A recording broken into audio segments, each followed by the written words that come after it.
Hello students, good morning. Welcome to the part 4 video of our chapter number 4. We were doing metals and non-metals.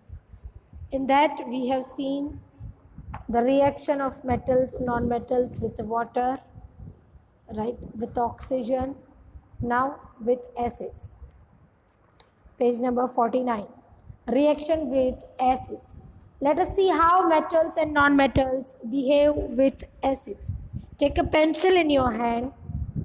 We will write the activity 4.6 and you will solve the whole experiment here. Take samples of metals and non-metals listed in table 4.5 in separate test tubes and label them as A, B, C, D, E and F. With the help of a dropper, add 5 ml of dilute hydrochloric acid to each test tube one by one. Observe the reactions carefully. If no reaction occurs in cold solution, warm the test tube gently. Bring a burning matchstick near the mouth of each test tube. Repeat the same activity using dilute sulfuric acid instead of hydrochloric acid and record your observations in table 4.5. Different metals and non-metals are listed. You have to take that, put them in a test tube and first of all put 5 drops of dilute hydrochloric acid and observe, note down your reaction in room temperature and also after heating it. Right. Same, repeat the process again with sulfuric acid instead of hydrochloric acid. Right. Then tell me what will happen. So we will see what will happen. Now magnesium. What is it? Magnesium. We have seen the reaction with acid. So what will happen to magnesium? It will react and what will it liberate? Hydrogen gas. Right? What will it liberate? It will give hydrogen gas. Right? Hydrochloric acid के साथ उसको react करेंगे. What will it give? It will give hydrogen gas. And if you will warm it, the process will be fast. So it will react rapidly. Right? Then of aluminium foil.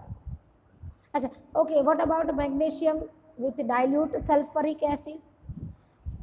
In hydrochloric acid, it will give hydrogen gas. Same way in sulfuric acid also, it will give hydrogen gas only. And in both the acids, when you heat it, it will react rapidly. Aluminium foil, it will also give hydrogen gas. Right? It will react and will give hydrogen gas in both the conditions. And same thing in both the conditions, if it is heated, it will react rapidly. Then iron, yes, same thing, it will react and give hydrogen gas, both the conditions, and will rapidly react when heated. Now copper, there is no reaction on acid. Both type of acid there is no reaction.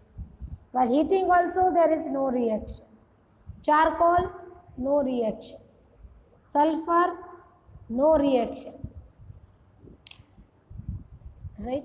So from this, what can you say? So what can you conclude from this? Is there a difference in the way metals and non-metal reacts with acid? What could the pop sound in some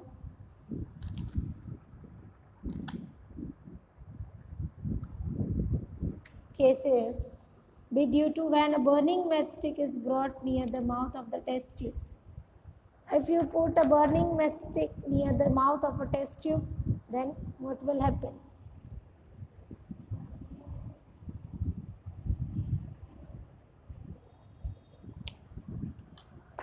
You must have found that non-metals generally do not react with acids. From this you can say that non-metals does not react with acids. हमने देखा charcoal है ना, sulfur, these non-metals they does not react with acid, but metals reacts with acids and produce hydrogen gas. Metal है वो acid से react होते हैं and they produce hydrogen gas that burns with a pop sound, और वो burn हो जाता है. You must have noticed that copper does not react with dilute hydrochloric acid even on heating, but it reacts with sulfuric acid. Reaction with base. So this was reaction with acid. Now reaction with base. Prepare a fresh solution of sodium hydroxide in a test tube by dissolving 3-4 pellets of it in 5 ml of water. Drop a piece of aluminium foil into it. Then bring a burning matchstick near the mouth of the test tube and observe carefully. What does the pop sound indicate? As before, the pop sound indicates the presence of hydrogen. So metals react with sodium hydroxide to produce hydrogen. A reaction of non-metal with bases are complex. Non-metals है उनका reaction बहुत ही complex होता है.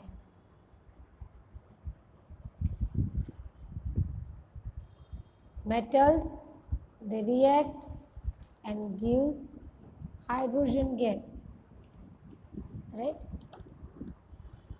So that complex reaction we will see, right? Displacement reactions. Recall the activity of reaction between copper sulfate and iron that you have performed in class 7. Let us observe some more reactions of that kind, right?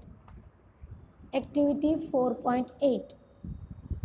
Take 500 ml beakers and label them A, B, C, D, E.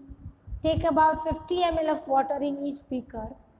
Dissolve in each beaker a teaspoonful of each substance as indicated in figure 4.6. Right? In A, you have to make copper sulfate plus zinc. In B, copper sulfate plus iron. In C, zinc sulfate plus copper. So the list is given in this way. You have to put the things. Keep the beakers undisturbed for some time and then record your observations. Mix this substance and then keep them undisturbed. Disturb किए बिना हिलाए बिना उसको रख दो and then after some time observe the reactions. What changes do you observe in the various beakers? You have read that one metal displaces another metal from its compound in aqueous solution. So in beaker A, what we have put? We have put copper sulfate and zinc granite. So zinc replaces copper from copper sulfate. That is why the blue color of copper sulfate disappears and a powdery red mass of copper is deposited at the bottom of the beaker. क्या होगा? Zinc sulphate, copper sulphate और zinc मिलाया था तो उसमें से zinc sulphate बन जाएगा और कॉपर अलग हो जाएगा. क्या होगा? सल्फेट चेंज हो जाएगा, कॉपर के साथ था उसकी जगह जिंक आ जाएगा and the copper will be, yes, नीचे डिपॉजिट हो जाएगा. The reaction can be represented as CuSO4 plus Zn, and it will become ZnSO4 plus Cu. Right. Similarly, you can write the reactions for B, C, D, E, everything. There could have been displacement of zinc by copper in beaker C and by iron in beaker E. Similarly, iron could be displaced by copper in beaker D. Since we do not see any change in beaker C, we can infer that copper is not able to replace zinc from zinc sulfate.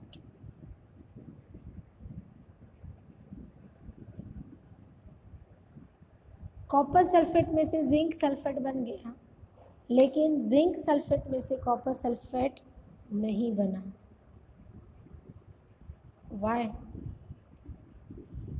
When zinc can replace copper in beaker A, why cannot copper replace zinc?